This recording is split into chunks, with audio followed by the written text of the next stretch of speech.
સ્વામિનારાયણ ખેડૂત મિત્રો, હું Vishwas Patel, Patel seeds and fertilisers Pithvadi.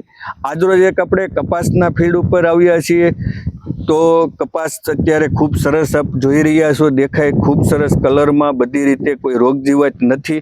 હાલ કપાસની અંદર બધાને પ્રશ્ન એવા છે કે લીલી પોપટી મસરી, સફેદ મસરી, મોલો ગળો, થ્રીપ્સ, કથીરી, બધી રીતે કપાસની અંદર તમામ જાતની રોગ જીવાત છે, વધવાની હાઈટ નથી લેતા, આવા બધા પ્રશ્ન અનેક છે. તો આ ફિલ્ડની અંદર આપણે 20-22 દિવસ પહેલાં એક દવાનો સ્પ્રે કરાવેલો હતો.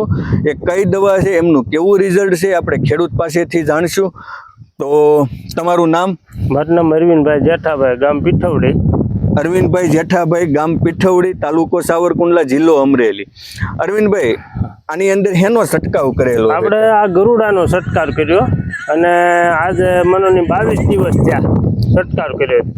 આ કપાસની અંદર જે જોઈ રહ્યા છો એની અંદર 27 તારીખ 7મો મહિનો 2026, 27/7/2026 ના રોજ આ ગરુડા નામની ફ્લોક એમનું ગરુડા જે પર પંપે 25 ml લેખે આની અંદર છંટકાવ કરેલો હતો. તો અરવિંદભાઈ, આનો છંટકાવ કર્યો એ પહેલા આની અંદર હું રોગ જીવાત હતી, આની શું પરિસ્થિતિ? એમાં લાલ થઈ ગયું હતું અને મસરી સફેદ ને એવું બહુ હતું. અને પછી આ સાટ્યા પછી આ વધ હારી થઈ, ફૂલ બધી રીતે બહુ સારું લાગ્યું. બધી રીતે આજે આ 20-22 દિવસ થયા છે આ દવા છાંટ્યા એના. તો અત્યારે હાલ આની અંદર કોઈ રોગ જીવાત ખરી? નહીં, અત્યારે હજી કોઈ દેખાતી નથી. હજી કોઈ દેખાતી નથી. અને અન્ય જે બીજાના કપાસ કરતા તમારો કપાસ કેવો ગણાય? આમ દવા છાંટ્યા પછી સારું ગણાય. દવા છાંટ્યા પછી સારો કલરમાં બધી રીતે આવી ગયો.